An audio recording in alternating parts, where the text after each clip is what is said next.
early morning in late April 2021, and I'm on my way from a wedding, a friend's son's wedding, which we attended yesterday. Absolutely beautiful event with family and friends, and I've left early with Megan and Courtney staying behind for a few more hours because this morning I'm doing a baptism. In fact, 3 baptisms at our church, and so looking forward to sharing in that moment with these families. And in fact, today is the second Sunday in Easter, and I'm going to be speaking a little bit about John chapter 20 from verses 19 to 31.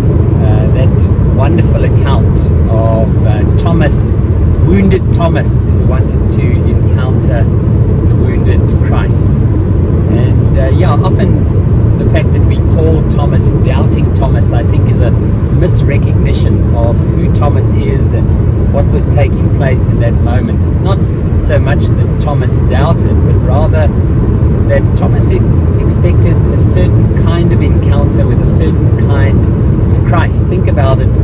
Thomas and the other disciples had just encountered tremendous trauma. They'd given their lives over to serving this man Jesus, and just a few days before, 3 days before, he had been brutally murdered by the empire, placed on a cross, and they themselves had faced threat, and there they were huddled together in the upper room, still experiencing the fear and brutality of the world and the life which they were living. And Thomas hears from some disciples that Jesus, the Christ, has risen, and he's not so sure about that. And it's not that he's not so sure about it because it cannot be possible, but he's not so sure about it because everything in his life, everything in the world, seems to testify to the fact that nothing has changed. There is still brutality and violence and brokenness and disease and emptiness and heartache. And Thomas wonders, if Christ is risen, is that not somehow a denial of the presence of this kind of suffering in the world? So his desire to encounter Christ and see and feel the wounds is for an encounter with a very particular kind of Christ, a particular kind of Lord, a Lord who is not averse to our suffering and our struggles, a Lord who isn't blind to our needs, but rather one who experiences, as the writer of the Hebrews says, everything that we have experienced and yet is without sin. Now, why does this matter? Well, there are a couple of reasons why this matters. The first is because today is, as I say, a baptism service. And I want to remind the parents who are baptizing their children and the congregation into which the parents and children are received, that we have a responsibility to care for those persons in real life, that we are not presenting something which is escapist. I often have to remind parents that when we baptize their children, there's nothing magical about the water. Their children won't suddenly be better children. They might not even be supernaturally protected. There's nothing magical about the minister, I can guarantee you that. The only thing that really happens there is that they are welcomed into a community that forms us to become the kinds of people that God has created us to be. People who can face hardship and challenge with resilience. People who can face struggle with hope because of who Christ is.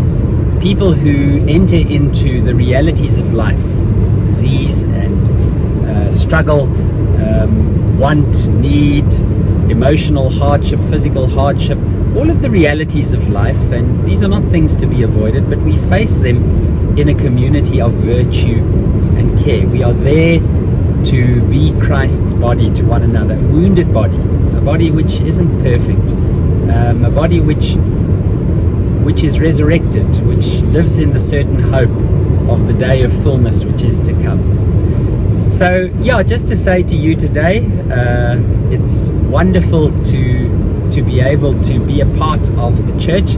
You can hear many Hawassian ideas in what I'm saying.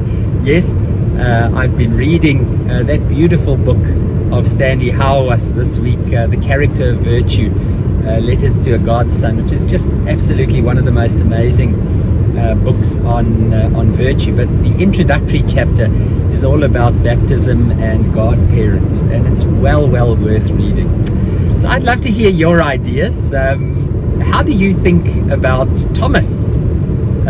Is it appropriate that we call him Doubting Thomas? Does that not misrecognize who he is and what he was experiencing? How do you think about baptism in the church, and how we are to be church in a real world which is filled with joy and blessing and beauty, but also with brokenness? I'd love to hear your thoughts. Thanks for listening today. I need to get back to driving. I'm somewhere just outside of Stellenbosch, and it's 8 a.m. I need to be at church by 9:30, so I'm well in time. And thanks for watching. It'd be lovely if you subscribe to the channel. You can find me on various social media, on Twitter, on Instagram at Digital Dion, or on my Facebook page, Dion A. Foster, or my website, dionfoster.com. So thanks for watching.